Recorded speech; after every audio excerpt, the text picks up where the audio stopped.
ಆ ಕುಟುಂಬದವರ ಅಳಲಿಗೆ, ಆ ಕುಟುಂಬದವರ ಸತ್ತ ದುಃಖದ ಮಡುವಿಗೆ ಆ ದೇಹವನ್ನು ಎರಡೆರಡು ಬಾರಿ ಕತ್ತರಿಸುವ ಮೂಲಕ ಅತ್ಯಂತ ಹಿಂಸಾತ್ಮಕವಾದಂಥ ಮತ್ತು ಕಾನೂನಿನ ವಿರೋಧಿಯಾದಂಥ ಚಟುವಟಿಕೆಯನ್ನು ಕರ್ನಾಟಕ ಸರ್ಕಾರ ಮಾಡಿದೆ. ಕಾನೂನನ್ನು ನಮ್ಮ ಹಣ್ಣಿನಡಿಗೆ ಹಾಕಿ ಯಾವವರು ನೀವು ಸರ್ಕಾರ ನಮ್ಮದು ಅನ್ನುವಂಥ ಇಡೀ ವಾತಾವರಣ ರಾಜ್ಯದಲ್ಲಿ ಕಾಣ್ತಾ ಇದೆ. ಈ ಪ್ರಕರಣ CBIಗೆ ಹೋಗುವ ಮೂಲಕ ಭರತ್ ರೆಡ್ಡಿಯ ಕೊರಳಿಗೆ CBI ಉರುಳು ಬೀಳುವುದು ಖಚಿತ.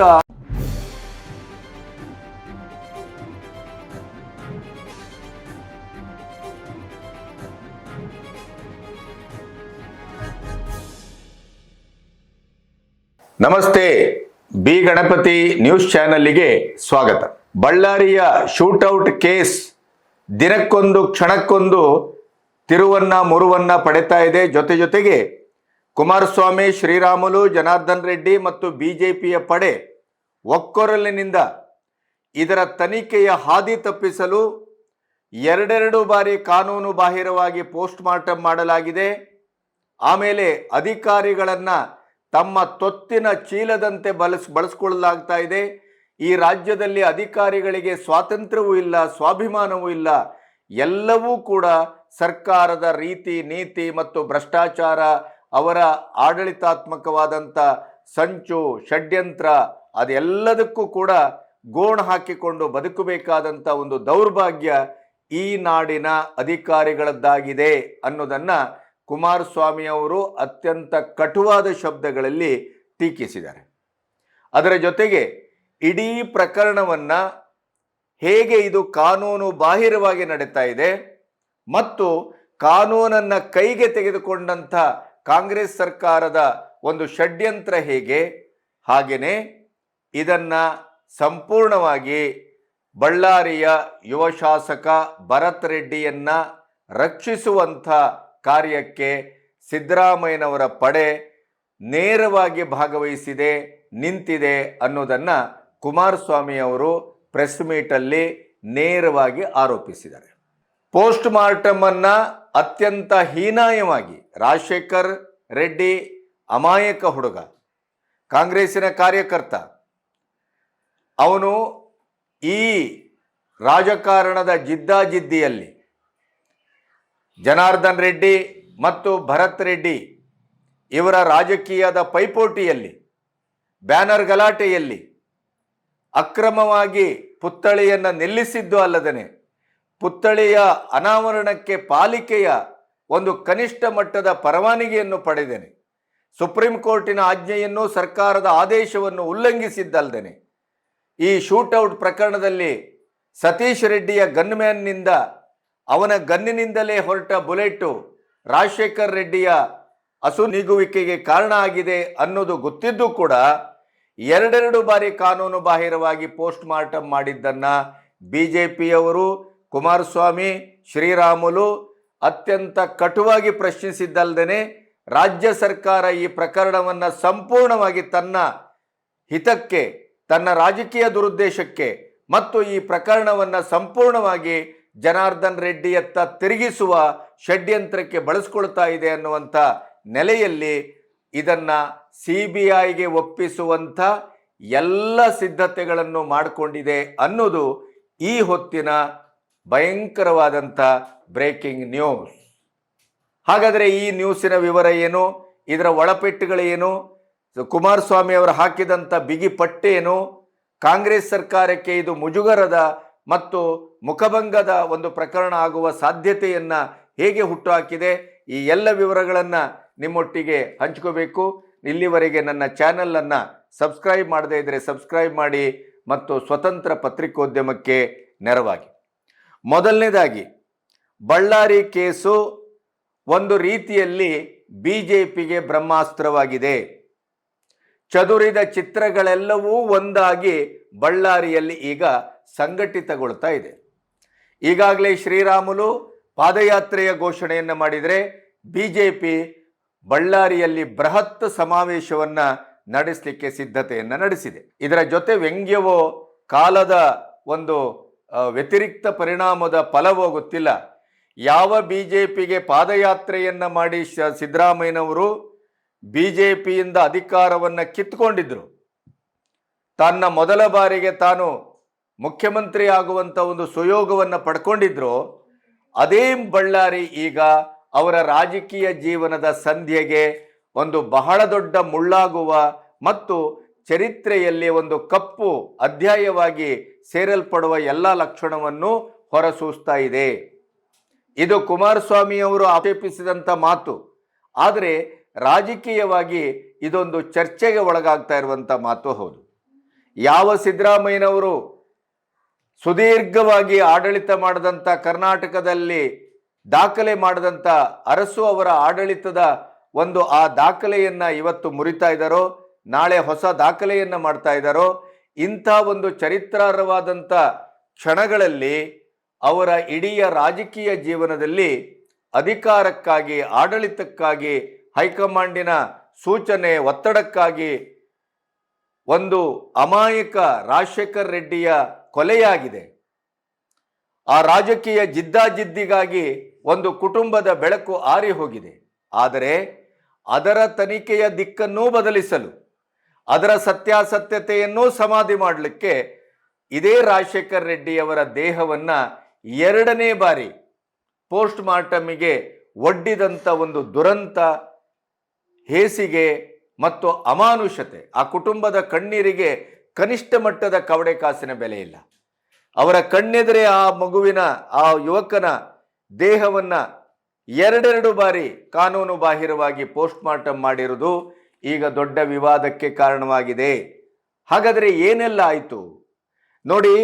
ಜನಾರ್ದನ್ ರೆಡ್ಡಿ ಅವರ ಮನೆ ಎದುರು ಯಾವ ಕಾರಣಕ್ಕಾಗಿ ಬ್ಯಾನರ್ ಗಲಾಟೆ ಆಯಿತು, ಯಾವ ಕಾರಣಕ್ಕಾಗಿ ಜನಜಂಗುಳಿ ಸೇರಿತು, ಆನಂತರ ಎರಡೂ ಕಡೆಯಿಂದ ದೊಣ್ಣೆ ಕಾಳಗ, ಜಗಳ ಎಲ್ಲವೂ ಆಯಿತು. ಆದರೆ ಮೊದಲ ಒಂದು ತನಿಖೆಯ ರಿಪೋರ್ಟ್ ಪ್ರಕಾರ ಇದೇ ಭರತ್ ರೆಡ್ಡಿ ಆಪ್ತ ಸತೀಶ್ ರೆಡ್ಡಿ ಗನ್ಮ್ಯಾನ್ಗಳಲ್ಲಿ ಗನ್ಗಳಿದ್ವೆ ಹೊರತು ಜನಾರ್ದನ್ ರೆಡ್ಡಿ ಕಡೆ ಗನ್ಗಳಿರಲಿಲ್ಲ ಅನ್ನೋದು ಪ್ರಥಮ ಪಾಯಿಂಟು. ಹಾಗಾಗಿ ಯಾವ ಗನ್ನಿಂದ ಸಿಡಿದ ಬುಲೆಟ್ಟು ರಾಜಶೇಖರ್ನ ಜೀವವನ್ನು ಆಹುತಿ ತೆಗೆದುಕೊಂಡಿದೆ ಅನ್ನೋದು ಈಗ ತನಿಖೆಯ ಇಡೀದಾದಂಥ ಹೊಕ್ಕುಳ ಸತ್ಯ.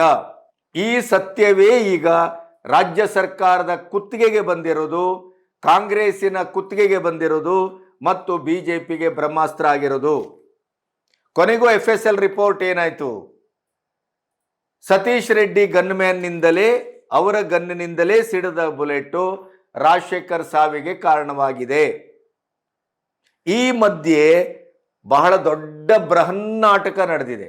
ಆ ನಾಟಕದ ಮೇಲೆ ಈಗ ಪರದೆ ಸರಿಸುವ ಕೆಲಸ ಮತ್ತು ಬೆಳಕು ಚೆಲ್ಲುವ ಕೆಲಸವನ್ನು ಕುಮಾರಸ್ವಾಮಿ, ಶ್ರೀರಾಮುಲು ಮತ್ತು ಬಿಜೆಪಿ ಪಡೆ ಮಾಡ್ತಾ ಇದೆ. ಅದೇ ಕಾರಣಕ್ಕಾಗಿಯೇ ಈ ಪ್ರಕರಣ 90%ಕ್ಕಿಂತ ಹೆಚ್ಚು ಭಾಗ CBIಗೆ ಹೋಗುವ, ಭರತ್ ರೆಡ್ಡಿ ಕೊರಳಿಗೆ CBI ಉರುಳು ಬೀಳುವ ಎಲ್ಲ ಲಕ್ಷಣಗಳು ಈ ಹೊತ್ತಿಗೆ ಕಾಣಿಸ್ಕೊಳ್ತಾ ಇದೆ. ಜನವರಿ 2 ಬೆಳ್ಳಂಬೆಳಗ್ಗೆ ಪ್ರಥಮ ಪೋಸ್ಟ್ ಮಾರ್ಟಮ್ ಆಗುತ್ತೆ. ಕಾರ್ಟ್ರೇಜು ಮತ್ತೆ ಕೆಲವು ಆ ಬುಲೆಟ್ಟಿನ ಪುಡಿಗಳನ್ನು ಹೊರತೆಗೆಯಲಾಗತ್ತೆ. ಆದರೆ ಜನವರಿ 2 10 ಗಂಟೆಗೆ ಎರಡನೇ ಬಾರಿ ಪೋಸ್ಟ್ ಮಾರ್ಟಮ್ಗೆ ಆರ್ಡರ್ ಆಗತ್ತೆ. ಇದು ಯಾಕೆ? ಮೊದಲ ಬಾರಿ ಪೋಸ್ಟ್ ಮಾರ್ಟಮ್ ನಡೆದ ಮೇಲೆ ಎರಡನೇ ಬಾರಿ ಮತ್ತೆ ಯಾಕೆ ಆರ್ಡರ್ ಆಗತ್ತೆ? ಈಗ ಅದರಿರುವ ಪ್ರಶ್ನೆ. ಅದಕ್ಕಿಂತ ಮುಖ್ಯವಾಗಿ ಈಗೇನಾಗುತ್ತೆ, ಪೋಸ್ಟ್ ಮಾರ್ಟಮ್ ಅನ್ನ ಮೊದಲನಾಗೆ ನೀವು ಒಳಗಡೆ ಬಾಗ್ಲಾಕಿ ಮಾಡುವಂಥದ್ದು, ಡಾಕ್ಟರ್ ಕೊಟ್ಟ ರಿಪೋರ್ಟೇ ಅಂತಿಮ ಅನ್ನೋ ಹಾಗೆ ಇಲ್ಲ. ಈಗ ಪೋಸ್ಟ್ ಮಾರ್ಟಮ್ ಕೂಡ ವಿಡಿಯೋ ರೆಕಾರ್ಡ್ ಆಗುತ್ತೆ. ಆಮೇಲೆ ಪೊಲೀಸ್ ಡಿಪಾರ್ಟ್ಮೆಂಟಲ್ಲಿ ಕೂಡ 100% ಎಲ್ಲರೂ ಆಡಳಿತ ಯಂತ್ರದ ಗುಲಾಮರಲ್ಲ, ಭ್ರಷ್ಟಾಚಾರಿಗಳಲ್ಲ. ಅಲ್ಲೂ ಸತ್ಯವಂತರಿದ್ದಾರೆ, ನ್ಯಾಯವಂತರಿದ್ದಾರೆ, ಕರ್ತವ್ಯ ಪ್ರಜ್ಞೆಯನ್ನೇ ಒಂದು ದೇವರ ಸೇವೆ ಅನ್ನುವಂಥ ಭಾವದಲ್ಲಿ ಕೆಲಸ ಮಾಡುವವರಿದ್ದಾರೆ, ದಕ್ಷ ಪೊಲೀಸ್ ಅಧಿಕಾರಿಗಳಿದ್ದಾರೆ. ನೆನಪಿಡಿ, ಇದನ್ನೇ ಕುಮಾರಸ್ವಾಮಿ ಅವರು ಹೇಳಿದ್ದು. ಒಮ್ಮೆ 2 ಬಾರಿ ಪೋಸ್ಟ್ ಮಾರ್ಟಮ್ ಮಾಡಿ ಈ ಪ್ರಕರಣವನ್ನು ಜನಾರ್ದನ್ ರೆಡ್ಡಿ ಕಡೆ ತಿರುಗಿಸುವ ಪ್ರಯತ್ನಕ್ಕೆ ಸರ್ಕಾರ ಕೈ ಹಾಕಿಯೂ ಕೂಡ ಒಬ್ಬ ದಕ್ಷ ಪೊಲೀಸ್ ಅಧಿಕಾರಿಯ ಕಾರ್ಯನಿರ್ವಹಣೆಯಿಂದ ಕೊನೆಗೂ ಬುಲೆಟ್ಟು FSL ರಿಪೋರ್ಟ್ಗೆ ಹೋಯಿತು. FSL ರಿಪೋರ್ಟ್ ಬಂತು. ಇಲ್ಲದೇ ಇದ್ದಲ್ಲಿ ಈ ಪೋಸ್ಟ್ ಮಾರ್ಟಮಿನ ಗಲಾಟೆಯಲ್ಲಿ ಇಡೀ ಕೇಸನ್ನ ಸಂಪೂರ್ಣವಾಗಿ ಕಾಂಗ್ರೆಸ್ಸಿನ ಪರವಾಗಿ ಭರತ್ ರೆಡ್ಡಿಯನ್ನ ರಕ್ಷಿಸುವ ಕಾರ್ಯಕ್ಕೆ ಮತ್ತು ಜನಾರ್ದನ್ ರೆಡ್ಡಿಯನ್ನ ಮುಗಿಸುವುದಕ್ಕೆ ಇದು ಬಳಸಲ್ಪಡ್ತಾ ಇತ್ತು ಅನ್ನೋದನ್ನ ಕುಮಾರಸ್ವಾಮಿ ಅವರು ಏಕಕಂಠದಲ್ಲಿ ಹೇಳಿದ್ದಾರೆ. ಏನು ವಿಧಾನಸೌಧದಲ್ಲಿ ವಿರಾವೇಶ ಎಡ್ಕೊಂಡು ಡ್ಯಾನ್ಸ್ ಮಾಡ್ಕೊಂಡು ಹೋದರು. ಅದೆಂಥದ್ದು ಕತ್ತಿ ಹಿಡ್ಕೊಂಡು ಪತ್ತಿ ಹಿಡ್ಕೊಂಡು ಟೋಪಿ ಹಾಕೊಂಡು ಹೋದರು ಬಳ್ಳಾರಿಗೆ.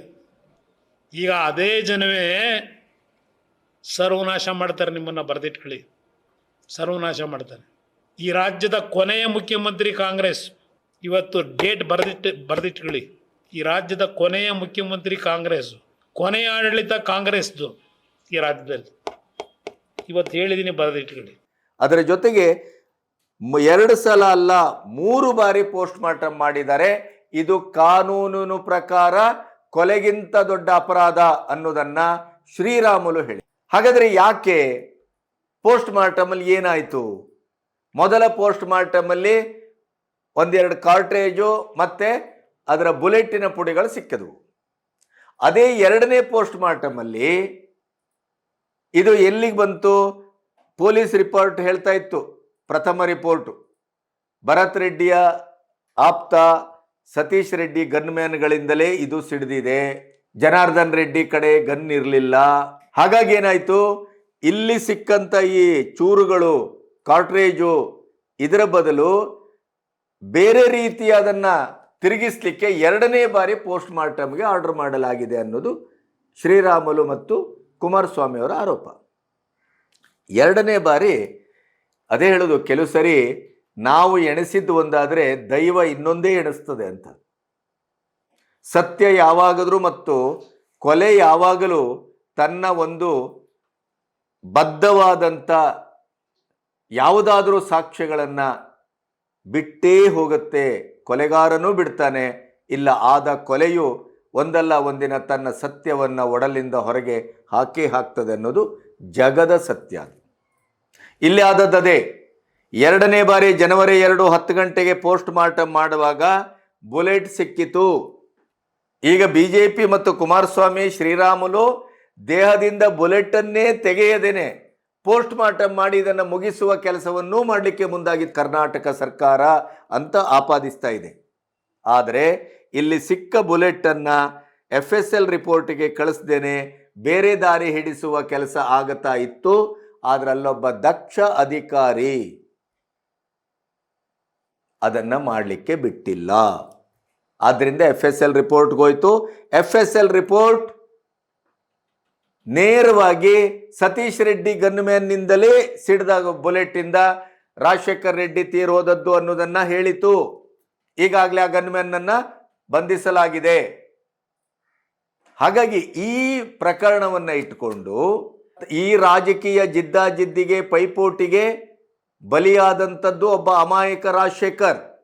ಆದರೆ ಅವನ ಸಾವಿಗೂ ಬೆಲೆ ಇಲ್ಲ, ಸತ್ತ ದೇಹಕ್ಕೂ ಬೆಲೆ ಕೊಡ್ಲಿಲ್ವಲ್ಲ ಈ ಸರ್ಕಾರ ಅನ್ನೋದು ಕುಮಾರಸ್ವಾಮಿ ಮತ್ತು ಶ್ರೀರಾಮುಲು ಬಿಜೆಪಿಯವರ ಆರೋಪ.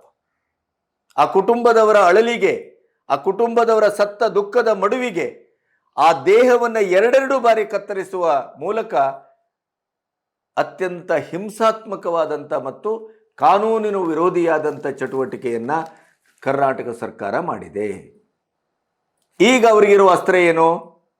ಕೋರ್ಟ್ಗೆ ಹೋಗ್ತೇವೆ ನಾವು. ಪ್ರಥಮ ಹಂತದಲ್ಲೇ ತಮಗೆ ಬೇಕಾದ ಹಾಗೆ ತನಿಖೆಯ ದಾರ್ಗಿಯನ್ನ ಮಾರ್ಗವನ್ನ ಬದಲಾಯಿಸಲಿಕ್ಕೆ 2 ಬಾರಿ ಪೋಸ್ಟ್ ಮಾರ್ಟಮ್ ಮಾಡಿದಂಥ ಈ ಸರ್ಕಾರ ಶುದ್ಧವಾದಂಥ ನಿಖರವಾದಂಥ ಪ್ರಾಮಾಣಿಕವಾದ ತನಿಖೆಯನ್ನ ಹೇಗೆ ಮಾಡುತ್ತೆ, ನಾವು ನಂಬುವುದು ಹೇಗೆ? ಈ ಪ್ರಶ್ನೆಯನ್ನ ಈಗ ಬಿಜೆಪಿಯು ಕೇಳ್ತಾ ಇದೆ.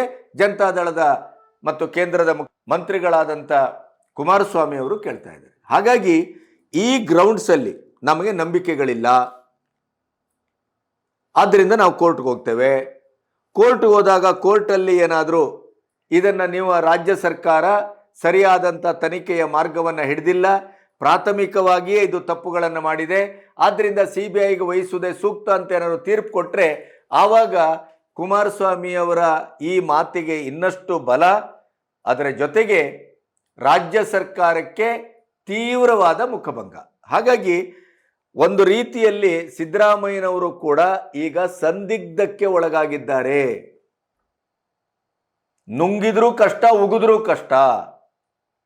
CID ತನಿಖೆಗೆ ವಹಿಸಿದ್ರು ಕಷ್ಟ, CBI ಒಪ್ಕೊಂಡ್ರು ಕಷ್ಟ, ಒಪ್ಕೊಳ್ಳದೆ ಇದ್ರೆ ಇನ್ನೂ ಕಷ್ಟ. ಇಂಥ ಒಂದು ಪರಿಸ್ಥಿತಿಯಲ್ಲಿ ಅವಲೋಕನ ಮಾಡಿದರೆ ಪ್ರಾಯಶಃ 90% ಈ ಪ್ರಕರಣ CBIಗೆ ಹೋಗುವ ಮೂಲಕ ಭರತ್ ರೆಡ್ಡಿಯ ಕೊರಳಿಗೆ CBI ಉರುಳು ಬೀಳುವುದು ಖಚಿತ ಅನ್ನುವಂಥ ನ್ಯೂಸ್ ಬರ್ತಾ ಇದೆ. ಒಂದು. ಎರಡನೇದಾಗಿ, ಈ ಪ್ರಕರಣದಲ್ಲಿ ಪ್ರಹ್ಲಾದ್ ಜೋಶಿ ಅವರು ಒಂದು ಪ್ರಶ್ನೆಯನ್ನು ಕೇಳಿದರು. ಅದರ ನಂತರ ಈಗ ಉತ್ತರವೂ ಬಂದಿದೆ. ಅದಕ್ಕೆ ಏನು, ಈ ಕಾರ್ಯಕ್ರಮವನ್ನು ಮಾಡಲಿಕ್ಕೆ ಸಂಬಂಧಿಸಿದ ಇಲಾಖೆಯಿಂದ ಅನುಮತಿಯನ್ನು ಪಡೆದಿದ್ರೆ ಭರತ್ ರೆಡ್ಡಿ, ನೋಡಿ ಇದು ಇಡೀ ಕಾರ್ಯಕ್ರಮವೇ ಅನಧಿಕೃತ. ಮೊದಲನೇದಾಗಿ, ರಸ್ತೆಗಳಲ್ಲಿ, ಚೌಕಗಳಲ್ಲಿ, ಸರ್ಕಲ್ಗಳಲ್ಲಿ ಯಾವುದೇ ಸ್ಟ್ಯಾಚ್ಯೂವನ್ನು ನಿಲ್ಲಿಸಕೂಡದು, ಸುಪ್ರೀಂ ಕೋರ್ಟ್ ಆರ್ಡರ್ ನಂಬರ್ 1. ಇದೇ ರೀತಿಯ ಆದೇಶ ಇನ್ನೊಂದು ರಾಜ್ಯ ಸರ್ಕಾರದ್ದಿದೆ. ಹಾಗಾಗಿ ಈ ಪುತ್ಥಳಿ ನಿಲ್ಲಿಸಿದ್ದು ಕಾನೂನು ಪ್ರಕಾರ ಬಾಹಿರ, ಸುಪ್ರೀಂ ಕೋರ್ಟಿನ ತೀರ್ಪಿನ ಉಲ್ಲಂಘನೆ, ಕರ್ನಾಟಕ ಸರ್ಕಾರದ ಆದೇಶದ ಸ್ಪಷ್ಟ ಉಲ್ಲಂಘನೆ ನಂಬರ್ 1. ಆಯ್ತಾ? ಪುತ್ಥಳಿ ನಿಲ್ಲಿಸಿದ್ದೇ ಅಕ್ರಮ. ಇನ್ನೊಂದು, ಬಳ್ಳಾರಿ ನಗರ ಪಾಲಿಕೆಯಿಂದ ಇದನ್ನ ಅನುಮತಿ ಪಡ್ಕೊಂಡಿದ್ದಾರೆಯೇ ಅಂತ ಕೇಳಿದರೆ ನೋ. ಕೇವಲ ನಾವು ಕಾರ್ಯಕ್ರಮ ಮಾಡಲಿಕ್ಕೆ ಉದ್ದೇಶಿಸಿದ್ದೇವೆ ಅನ್ನುವಲ್ಲಿಗೆ ಒಂದು ಪತ್ರ ಬಂದು ನಿಂತಿದೆ ಪಾಲಿಕೆಗೆ, ಅವರು ಅದಕ್ಕೆ ಒಪ್ಪಿಗೆನೂ ಕೊಟ್ಟಿಲ್ಲ. ಅಂದ್ರೆ ಈ ಭರತ್ ರೆಡ್ಡಿಯ ಕಾರ್ಯಕ್ರಮದ ಸ್ವರೂಪವೇ ಸಂಪೂರ್ಣವಾಗಿ ಕಾನೂನು ಬಾಹಿರ. ಇದಕ್ಕೆ ಯಾವ ಶಿಕ್ಷೆ, ಅದು ಬಹಳ ಮುಖ್ಯ ಆಗುತ್ತೆ. ಈಗ ಒಂದು, ಶಾಸಕರ ಮನೆಯ ಮುಂದೆ ಬ್ಯಾನರ್ ಕಟ್ಲಿಕ್ಕೆ ಹೋಗಿ ಅಲ್ಲಿ ಒಬ್ಬನ ಸಾವಿಗೆ ಕಾರಣರಾದಂಥ ಒಂದು ಶೂಟೌಟ್ ನಡೆಯುವ ಮಟ್ಟಕ್ಕೆ ಆಂಧ್ರದ ರಕ್ತಸಿಕ್ತ ರಾಜಕೀಯದ ಆಟ ಆವುಟ ಕರ್ನಾಟಕಕ್ಕೂ ಕಾಲಿಡುವಲ್ಲಿಗೆ 26ರ ಹೊಸ ವರ್ಷಕ್ಕೆ ಅದ್ಭುತವಾದಂಥ ಒಂದು ರಕ್ತ ಚರಿತ್ರೆಯ ಕೊಡುಗೆಯನ್ನು ಕೊಟ್ಟದ್ದು ಭರತ್ ರೆಡ್ಡಿಯವರ ಬಹಳ ದೊಡ್ಡ ಸಾಧನೆ. ಎರಡನೇದು, ಸ್ಟ್ಯಾಚ್ಯೂ ನಿರ್ಮಾಣದಿಂದ ಹಿಡಿದು ಕಾರ್ಯಕ್ರಮದವರೆಗೆ ಸಂಪೂರ್ಣ ಅನಧಿಕೃತ. ಅಂದ್ರೆ ಅದರ ದಮ್ಮು ಅದರ ಏನು ಅಂದ್ರೆ, ಸರ್ಕಾರ ನಮ್ಮದ್ರಿ, ರಾಜ್ಯ ಸರ್ಕಾರ ನಮ್ಮದು, ನೀವು ಯಾರು, ನಿಮ್ಮಪ್ಪನ ಆಸ್ತಿ ಏನು, ಏನು ಮಾಡ್ತೀರಿ, ಏನು ಕಿತ್ಕೊಳ್ತೀರಿ, ಇದು ದುರಹಂಕಾರ, ದರ್ಪ, ಹಿಟ್ಲರ್ಗಿರಿ. ನಾವು ಮಾಡೇ ಮಾಡ್ತೇವೆ, ಪಾಲಿಕೆಯಿಂದ ಬೇಕಾದ್ರೆ ಆಮೇಲೆ ಬರೆಸ್ಕೊಳ್ತೇವೆ, ಇನ್ನೊಂದು ರೀತಿ ಆದರೆ ಆದೇಶವೋ ಅದನ್ನು ನಾವು ನೋಡ್ಕೊಳ್ತೇವೆ, ಸುಪ್ರೀಂ ಕೋರ್ಟೋ ಓ ಬಿಡಿ. ಇಂಥ ದುರಂಕಾರ. ಇವತ್ತು ಯಾವುದೋ ಒಂದು ವಿಡಿಯೋ ನೋಡ್ತಾ ಇದ್ದೆ, ವೈರಲ್ ಆಗಿದೆ. MLA ಮತ್ತು MLC ಖಂಡ್ರೆಯವರ ಎದುರು ಸಾರ್ವಜನಿಕವಾಗಿ ಮತ್ತು ಅಧಿಕಾರಿಗಳ ಮೀಟಿಂಗಲ್ಲಿ ಯದ್ವ ತದ್ವ ಇದು ಜಟಾಪಟಿ ಹೊಡೆದಾಟ. ಇನ್ನು ನಮ್ಮ ಹಿಂದೂಗಳ ಮೆರವಣಿಗೆ ಹೋದರೆ ಕಲ್ಲು ಬೀಳೋದು, ಅದು ಬೀಳೋದು, ಇದು ಬೀಳೋದು, ಅದು ಮಾಮೂಲಿ. ಕೊಲೆ ಸುಲಿಗೆ ಕೇಳಬೇಡಿ. ಯಾವಲ್ಲಿಯೂ ಎಲ್ಲಿಯೂ ಒಂದು ಹದ ಅಂತಿಲ್ಲ, ಹದ ತಪ್ಪಿದ್ದೇ ಕಾಣೋದು, ಕಾನೂನನ್ನು ಮುರಿಯುವುದೇ ಕಾಣೋದು. ಕಾನೂನನ್ನು ನಮ್ಮ ಹಣ್ಣಿನಡಿಗೆ ಹಾಕಿ ಯಾವವ್ರು ನೀವು, ಸರ್ಕಾರ ನಮ್ಮದು ಅನ್ನುವಂಥ ಇಡೀ ವಾತಾವರಣ ರಾಜ್ಯದಲ್ಲಿ ಕಾಣ್ತಾ ಇದೆ ಅನ್ನೋದನ್ನು ಕುಮಾರಸ್ವಾಮಿ ಅವರು ಪ್ರೆಸ್ ಮೀಟಲ್ಲಿ ಬಹಳ ಅದ್ಭುತವಾಗಿ ಹೇಳಿದರು. ಹಾಗಾಗಿ ಈ ಬಳ್ಳಾರಿಯ ಪ್ರಕರಣ ಕೊನೆಗೂ BJPಗೆ ಒಂದು ಬಹಳ ದೊಡ್ಡ ಶಕ್ತಿಯನ್ನು ತಂದಿದೆ.